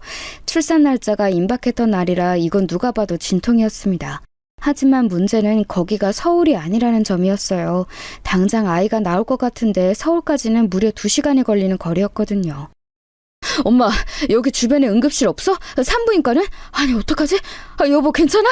일단 우리 다니는 병원에 전화를 먼저 하자. 아니, 어떡하지? 미치겠다. 여보, 일단 정신 차려. 저는 정신이 없어서 계속 배를 부여잡고 있었어요. 시어머니는 본인은 주변 산부인과를 전혀 모른다고 말로만 어떡하냐고 저를 지켜보고 있었죠. 결국 저는 남편의 고향 옆에 큰 도시의 응급실에 가서 출산하게 되었습니다. 원래 다니던 병원이 아니라 긴장하기도 해서 더 서러운 마음이 들었어요. 친정 부모님도 남편의 연락을 받고 급하게 서울에서 내려오시게 되었습니다. 도대체 이게 무슨 일이야? 이렇게 출산 날짜가 일주일도 안 남았는데 시댁을 왜 가? 자네, 우리 딸이 무사하게 아이를 낳아서 다행이지 이게 말이 된다고 생각하나? 죄송합니다. 제가 진짜 면목이 없어요. 지선이한테도 너무 미안하고 제 잘못이에요. 엄마가 우리 부부의 얼굴을 잘 못 봤다고 섭섭해하셔서. 우리도 같은 서울인데 지선이가 임신해서 얼마 못 봤잖아. 아무리 보고 싶어도 곧 출산하는 며느리를 시댁에 왜 부르신 거야? 그리고 심지어 미안한 기색도 없잖아. 본인 아들이 소중한 만큼 우리도 우리 지선이 소중해. 친정 식구들은 제가 시댁에 갔다가 응급으로 출산하게 된 사건에 대해 크게 화가 났어요. 그래서 남편에게 원망의 목소리를 내게 되었습니다. 남편은 계속해서 죄송하다고 했는데 그걸 시어머니가 우연히 보고 또 갈등이 일어났습니다. 왜 우리 아들한테 그러세요? 내가 보러 오라고 했어요. 아무리 임신했어도 시댁에 결혼하고 겨우 2번 온 게 말이 되나요? 나는 결혼하고 우리 아들이 어디 해외라도 간 줄 알았네요. 이렇게 갑자기 아이를 낳게 된다는 것을 알았으면 저도 안 불렀죠. 사돈, 말씀 되게 섭섭하게 하시네요. 딱 봐도 배가 부른 며느리를 왜 보고 싶다고 하시냐고요. 그러면 사돈이 서울로 오셔야지. 상식적으로 왜 애들을 여기까지 부르세요? 그만해요. 아기도 무사하고 저도 멀쩡하니까 그만해요. 저 안정을 취하고 싶으니까 다들 조용히 해주세요. 저는 제 출산을 빌미로 또 갈등이 일어나니까 감당하기가 힘들었어요. 남편이 중간에서 난처해하는 모습을 보는 것도 화가 나더라고요. 그래서 출산하고 조리원에 갔다 오고 엄마에게 진지하게 말했습니다. 중간에서 남편과 제가 더 고통받고 싶지 않았거든요. 엄마를 우리 집으로 불러 제 마음을 전달했어요. 엄마가 내가 워낙 소중하니까 그렇게 생각하는 건 이해해. 하나밖에 없는 딸이 시집살이 당할까봐 걱정했겠지. 그런데 나는 엄마랑 시어머니랑 둘이 사이 안 좋은 게 더 불편해. 양가가 잘 지내는 것을 바라는 건 아니야. 그냥 이렇게 불편한 관계로 있는 게 싫어. 내 말이 무슨 말인지 알지? 그래, 알겠어. 엄마는 우리 딸이 상처받는 상황이 싫어서 그랬던 거야. 그런데 네가 그렇게 원하면 엄마가 먼저 노력하고 다가갈게. 네가 힘들지 않길 바랐던 건데 오히려 불편했구나. 미안하다. 저와 진지한 대화 이후 엄마는 실제로 당신께서 시어머니에게 먼저 다가가셨어요. 출산 때 2분의 감정에 골이 깊어졌는데 엄마가 먼저 연락도 하고 남편을 통해 선물도 건네셨죠. 장모님이 우리 엄마를 많이 챙겨주시네. 나한테 장모님이 따로 연락 오셔서 강남 레스토랑 식탁권도 주시고 피부 미용도 받으라고 챙겨주셨어. 아, 그래? 내가 양가 사이가 안 좋으면 오히려 불편하다고 했더니 엄마가 노력하나 보다.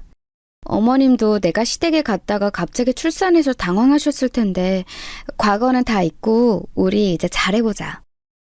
우리 친정엄마는 저를 생각해서 시어머니에게 먼저 다가가셨죠. 그 덕에 시어머니는 당신 친구들을 데리고 서울에 있는 고급 레스토랑과 미용실에 다닐 기회가 생기셨습니다. 그러면서 2분은 예전처럼 눈만 마주치며 기싸움을 하는 사이에서 나름 괜찮은 사이가 되었습니다. 아니, 저는 그렇게 생각했어요. 그런데 이것도 오래가지 않았습니다. 바로 우리 딸의 돌잔치에서 일어난 사건이 있어요. 딸은 유난히 낯을 많이 가리는 아이였습니다. 그래서 사람이 많으면 되게 예민하게 반응했어요. 돌잔치 날에는 가까운 친척들만 불러서 했는데 낯선 사람이 많으니까 많이 울더라고요. 그래서 남편이 딸을 많이 안고 있었어요. 아유, 우리 아들이 너무 고생이다. 아유, 애가 왜 저렇게 예민하지? 원래 딸들은 저런가? 우리 아들은 어릴 때 되게 순했는데 확실히 우리 아들을 닮은 건 아닌 것 같네. 아유, 예민해라. 아이가 낯선 사람들 앞에서는 유독 그러더라고요. 평소에는 저 정도는 아니에요. 아빠가 안아주면 그래도 금방 그쳐서 다행이죠. 평소에 너는 안아주는 편은 아니니? 우리 아들이 아까부터 계속 안고 있는 것 같아. 안 그래도 결혼하고 고생을 많이 했는지 살이 빠져서 안쓰러운데 혼자 아기를 안고 있는 것 같네. 시어머니는 남편이 아기를 혼자 안고 있는 게 거슬리셨는지 계속 언급하셨어요. 저도 마음 같아서 우리 딸을 제가 안고 싶었죠. 그런데 제가 워낙 허리가 안 좋기도 했고 또 그날따라 손목이 매우 아팠어요. 그래서 아이를 안고 있는 게 무리였습니다. 남편도 그걸 아니까 본인이 계속 안고 있었죠. 그 모습을 보고 시어머니가 계속 저한테 남편 얘기를 하니 친정엄마의 표정이 안 좋아졌습니다. 그래도 돌잔치 자리니까 친정엄마는 최대한 참으려고 했어요. 그런데 시어머니가 자꾸 거슬리게 말하더라고요. 우리 아들은 아기 때 진짜 순했어. 나는 아들 키우면서 힘들었던 적이 전혀 없거든. 예민한 걸 보니까 그건 확실히 며느리를 닮았나 보다. 아니면 딸이라서 그런가? 아무래도 아들은 예민한 구석이 없거든. 내가 그래서 아들을 원하긴 했었는데. 사돈, 우리 딸도 어릴 때 매우 순해서 별명이 순둥이였어요. 그냥 돌쟁이고 또 지금 낯선 환경이라 그런 건데 우리 딸 탓을 하는 것은 듣기가 조금 그러네요. 그리고 아들이라고 다 순한 것은 아니에요. 딸이라고 다 예민한 것은 더욱 아니죠. 친정엄마가 그동안 시어머니에게 먼저 다가가기도 했고 100일 잔치 때도 웃으면서 분위기를 좋게 만들었거든요. 그래서 시어머니는 엄마가 저렇게 나올 줄은 몰랐는지 당황하더라고요. 제가 아기 컨디션을 생각 잘했어야 하는데 그러지 못했어요. 워낙 정신이 없어서. 어른인 저도 힘든데 아기는 어떻겠어요. 어머님, 엄마, 이거 드세요. 여기 음식이 맛있다고 해서 일부러 고른 장소니까 디저트 드세요. 중간에서 두 분의 감정이 상하지 않게 하려고 얼마나 애를 썼는지 모릅니다. 아기도 예민하고 어머님들까지 챙기느라 정신이 없었죠. 돌잔치가 끝나고 엄마는 저에게 따로 연락이 오셨어요. 나는 진짜 네 시어머니 도저히 좋게 볼 수가 없어. 사람이 그렇게 받기만 하는 것도 재주 아니야? 내가 우리 딸 고생하지 말라고 신혼집도 마련해줘. 시집살이 시키지 말라고 선물도 자주 해줘. 못해준 게 전혀 없어. 그런데 말을 왜 저렇게 하니? 그렇게 본인 아들이 소중하면 아이 끼고 살던가. 시어머니가 이혼하고 남편한테 워낙 의지를 많이 했대. 남편도 그것 때문에 많이 힘들어해. 그냥 우리가 참자. 나도 엄마가 속상한 점은 이해해. 이번에 우리끼리 놀러 가는 걸로 또 뭐라 하는 건 아니지? 아휴, 내 돈 주고 내가 내 딸 데리고 놀러 가는 것도 이제 눈치가 보인다. 혹시 뭐라고 하면 당장 말해. 알겠어? 알겠어, 엄마. 걱정하지 마. 친정엄마는 제가 육아로 힘들어하니까 남편과 저를 데리고 같이 하와이로 여행을 가자고 하셨어요. 비용은 친정 부모님이 다 대주셨죠. 그래서 남편도 휴가를 내고 같이 가기로 했는데 문제는 시어머니였습니다. 워낙 혼자 지내는 것을 힘들어했고 남편하고 제가 친정 식구들과 하와이에 간다고 했더니 우는 소리를 하셨거든요.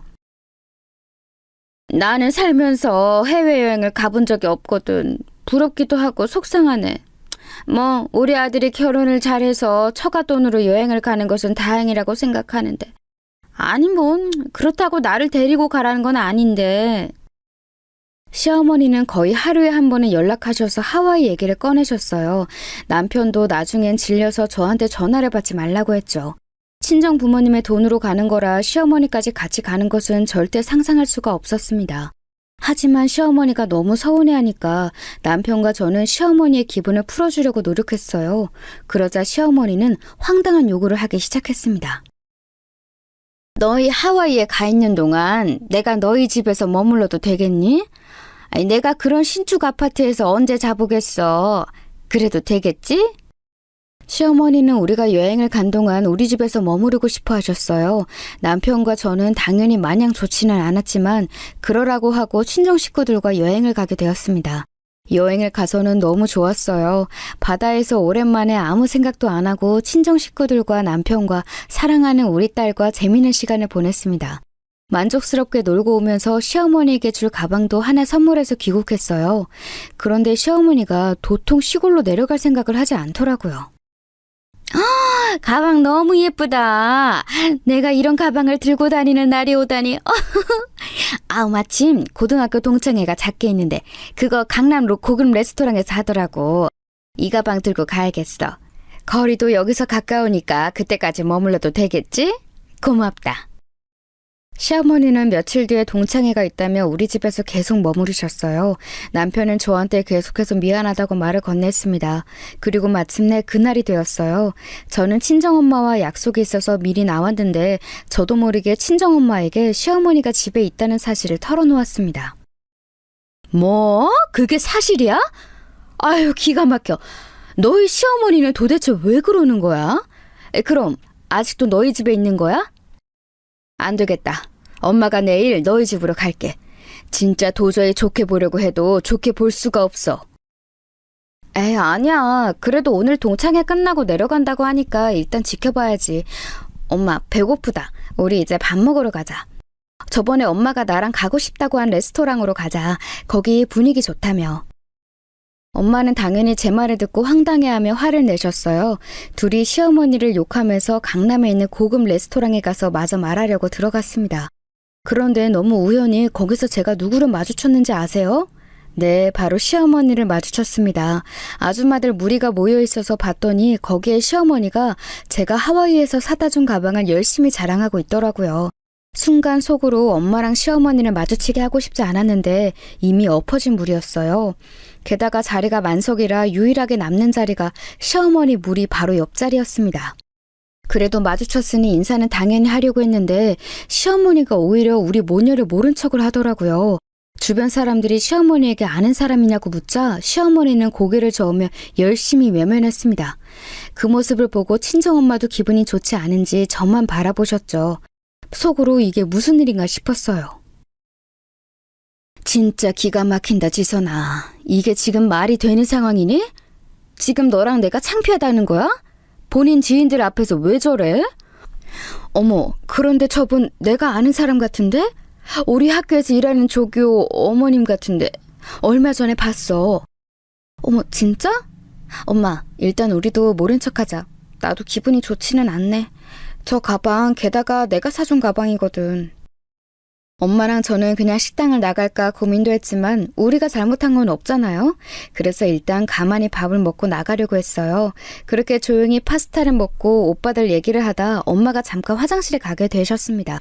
그런데 엄마가 화장실에서 매우 상기된 얼굴로 자리로 오셨어요. 그리고 저를 지나쳐서 시어머니가 앉은 테이블로 가셨습니다. 저는 너무 당황스러워서 자리에서 일어나는데 엄마가 꺼낸 말은 너무 충격이었어요. 우리 친정엄마가 꺼낸 말이 뭐였는지 아세요? 사돈 너무 하시네요. 제가 뭐라고요? 사돈 집에서 일한 파출부 아줌마라고요? 진심으로 꺼내신 말이세요? 친정엄마의 말에 너무 놀라 시어머니를 쳐다보았더니 얼굴이 새빨개졌더라고요. 지금 들고 있는 그 가방도 우리 딸이 사준 거 아닌가요? 사돈, 지금 내가 우리 딸 편하게 살라고 마련해둔 집에서 머무르고 있잖아요? 화장실 칸 안에서 들었는데 저한테 뭐요? 우리 집에서 일한 파출부? 제가 민망할까봐 아는 척을 안 했다고요? 지인들은 우리 엄마가 그렇게 말하자 웅성대기 시작했어요. 시어머니는 괜히 눈을 피하다 저랑 눈이 마주쳤습니다. 어머님, 정말 우리 엄마를 파출부라고 소개하셨어요? 저는 어머님을 불편할까봐 일부러 아는 척 안 했는데 어떻게 그러세요? 그럴 거면 우리 엄마한테 받은 식사권, 미용실 회원권 등 다 내놓으세요. 이제까지 저도 참았는데 이제 더는 못 참아요. 그리고 언제 시골로 가실 거예요? 어머님이 그렇게 애지중지 아끼는 아들인 남편도 어머님 불편하대요. 어머, 이게 무슨 일이야. 아까 나한테 저쪽 테이블 모녀가 집에서 일하는 파출부랑 그 딸이라서 믿었더니 사돈하고 며느리였어? 어머, 아무리 그래도 이렇게 소개하면 어떡해? 영자야, 너 왜 그랬어? 돈 없어서 자격지심으로 우리 집에 열등감 가지고 있었던 거는 알고 있었는데 진짜 구질구질하네요. 그리고 혹시 저기 따님이 대학교에서 조교로 일하고 있지 않나요? 네? 저요? 네, 맞아요. 어떻게 아셨어요? 우리 딸을 아세요? 알죠. 제가 그 따님 담당하는 교수고 지금도 같이 일하고 있거든요.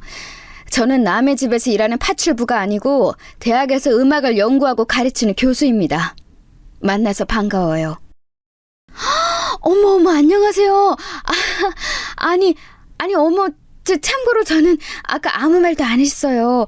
어머. 세상이 정말 좁다는 말이 이런 말인가 봐요. 알고 봤더니 시어머니의 지인이 엄마가 대학에서 같이 일하는 조교의 엄마였어요. 다른 전공은 몰라도 엄마는 음악 전공인데 여기서 교수의 존재감이 매우 크거든요. 그걸 당연히 알고 있으니 그 지인은 엄마 앞에서 거의 머리를 조아렸어요. 안녕하세요, 교수님. 그러고 보니까 저번에 딸 학교에 갔다가 본 것 같아요. 반갑습니다. 우리 딸이 교수님 칭찬을 그렇게 하더라고요. 국내에서 알아주는 교수님이잖아요. 만나서 영광입니다. 예, 영자 너는 무슨 이렇게 대단한 사돈을 파출부라고 하니? 웬일이야. 아니, 거짓말을 해도 이렇게 해? 사돈을 이렇게 소개하는 경우가 있어? 어머, 그리고 그러면 아까 말한 그 집도 아들 돈으로 너한테 준 집이 아니네? 참나. 내가 귀하게 키운 우리 딸 주려고 내 돈으로 마련한 집이에요. 그걸 본인 집이라고 했나요? 사돈, 적당히 하세요. 애초에 이래서 내가 거지 같은 집에 전문대 출신 사위를 들이는 걸 그렇게 반대한 건데. 아휴. 시어머니는 얼굴이 홍당무처럼 빨개지기 시작했어요. 망신도 그런 망신이 없었죠. 엄마는 저를 데리고 당당하게 식당에서 나오셨습니다. 마지막으로 시어머니를 향한 말은 바로 이거였어요. 사돈, 교수인 저는 이런 밥값 정도는 아무렇지도 않게 낼 수 있어요. 사돈은 장모님이 마련해준 아들집에서 빌붙어 있으니까 무리죠? 우리 딸 집에서 오늘 당장 나가세요. 안 그러면 당신 아들 이혼남 됩니다. 제가 나서야 하는 상황이었는데 친정엄마가 너무 통쾌하게 반응해서 저는 뭐라 하지도 못했어요. 대신 집에 와서 남편에게 있었던 일을 모두 말했죠. 감히 우리 엄마를 파출부로 소개한 시어머니가 너무 미웠어요. 미안해. 진짜 우리 엄마지만 나도 이해할 수가 없어. 내가 대신 사과할게. 장모님한테도 당연히 따로 연락해서 정식으로 사과할게. 지선아, 미안해. 대신 앞으로 살면서 우리 엄마 더 안 봐도 돼. 진짜야. 남편은 본인이 대신 미안하다고 저에게 무릎 꿇고 싹싹 빌기 시작했습니다. 실제로 저는 진지하게 이혼 생각도 했는데 그러면 남편 본인만 손해잖아요. 그래서 남편도 본인 엄마지만 너무 실망했다며 예전처럼 챙기는 모습은 보이지 않습니다. 그랬더니 시어머니는 저에게 연락이 왔어요. 내가 너무 미안하다. 아가 용서해 주렴. 그때 이후로 동창들이 내 연락을 받아주지 않아. 우리 아들도 마찬가지야. 사돈께 너무 죄송하다고 전해주겠니? 어머님, 너무 실망해요. 저는 용서할 마음이 없고 우리 엄마도 없을 거예요. 그냥 이렇게 우리 평생 얼굴도 보지 말고 살아요. 어차피 어머님은 우리 딸도 별로 안 예뻐하잖아요. 제가 어머님을 먼저 찾아갈 일은 없을 것 같아요. 그럼 이만 끊겠습니다. 이 뒤로는 진짜 시어머니의 연락조차 받지 않고 지내고 있어요. 얼굴은 당연히 보러 가지 않았죠. 남편에게는 본인 엄마니까 알아서 하라고 했는데 자기도 창피한지 안 보러 가더라고요. 이렇게 하나만 알고 둘은 모르는 예의 없는 시어머니와의 인연은 끝나게 되었습니다. 저한테만 그랬으면 시간이 지나고 관계가 회복될 수 있을 텐데 우리 엄마를 파출부라고 소개해서 저도 지금은 아직 시어머니를 용서할 수 없어요. 여기까지가 제가 준비한 사연입니다. 여러분 어떻게 들으셨나요? 저는 개인적으로 사연을 제보하며 매우 신이 났어요. 들어주셔서 감사합니다. 우리 속이지 말고 살아요. 그럼 이만 끝내겠습니다.